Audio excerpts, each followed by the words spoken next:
ഇതിൻ്റെ ശരിയായിട്ടുള്ളൊരു ചികിത്സയിലേക്ക് പോകുമ്പോൾ നമ്മൾ കണ്ടുവരുന്ന മറ്റ് സിസ്റ്റത്തിൽ ഇതൊക്കെ ഉള്ളത് ഈ ഒരു വെയിനിനെ ബ്ലോക്ക് ചെയ്യുക എന്നുള്ളതാണ്. ബ്ലോക്ക് ചെയ്യുക എന്ന് വെച്ചാൽ അതിൻ്റെ പ്രവർത്തനം നിർത്തലാക്കുക എന്നുള്ള, അതിന് പലതരത്തിലുള്ള സർജറികൾ, അതുപോലെ തന്നെ ഗ്ലൂ വെച്ചിട്ട് അതിനെ ചെയ്യുക, അതിൽ ടാഗ് ചെയ്തിട്ട് അതിനെ നിർത്തൽ ചെയ്യുക. അപ്പോൾ തീർച്ചയായിട്ടും അതിലുള്ള രക്തക്കുഴലുകൾ അതിൻ്റെ സപ്ലൈ, അതിൻ്റെ പ്രവർത്തനം അവസാനിപ്പിക്കുന്നതാണ് കാണുന്നത്. അപ്പോൾ എന്താണെന്ന് വെച്ചാൽ പിന്നീട് ചില കോംപ്ലിക്കേഷൻസ് ഉണ്ടാകും എന്നുള്ളൊരു സത്യാവസ്ഥയാണ്. അതായത് നമ്മുടെ ശരീരത്തിൽ നമ്മൾ എല്ലാ വെയിനുകൾക്കും അതിൻ്റേതായ പ്രവർത്തനമുണ്ട്.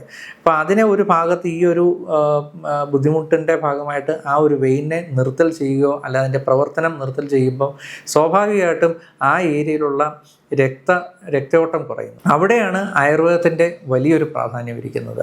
അതായത് ഈ ഒരു സർജിക്കൽ അവസ്ഥയിലേക്ക് പോകുന്നതിന് മുമ്പ് ആയുർവേദത്തിന് വളരെ ഫലപ്രദമായിട്ടും ശാസ്ത്രീയമായിട്ടുള്ള ചികിത്സകൾ ചെയ്യാൻ കഴിയുമെന്നുള്ളത് പലർക്കും ഇന്നും അറിയില്ല എന്നുള്ളത് വളരെ വിഷമകരമായിട്ടുള്ളൊരു കാര്യമാണ്. പ്രധാനമായിട്ടും ആയുർവേദത്തിൽ ചെയ്യുന്നത് ഞാൻ പറഞ്ഞത് യോഗ ഉൾപ്പെടെയുള്ള എക്സസൈസുകൾ നമ്മുടെ ഹോസ്പിറ്റലിൽ വരുന്ന പേഷ്യൻസിന് ഒരു ആയുർവേദ ഡോക്ടർമാർ പറഞ്ഞു കൊടുക്കാറുണ്ട്. അതോടൊപ്പം ഉള്ളിൽ കഴിക്കുവാനുള്ള മരുന്നുകൾ, നമ്മുടെ വെയിൻസിനെ ശക്തിപ്പെടുത്തുന്ന, വാൽവുകൾക്ക് ആരോഗ്യം നൽകുന്ന ഭക്ഷണ രീതികളും അതോടൊപ്പം എക്സസൈസുകളും പറഞ്ഞു കൊടുക്കാറുണ്ട്. ഞാൻ നേരത്തെ പറഞ്ഞ എക്സസൈസുകളൊക്കെ ഇതിൻ്റെ ഭാഗമായിട്ടും യോഗയും എല്ലാം ഇതിനകത്ത് ഉൾപ്പെടുന്നതാണ്.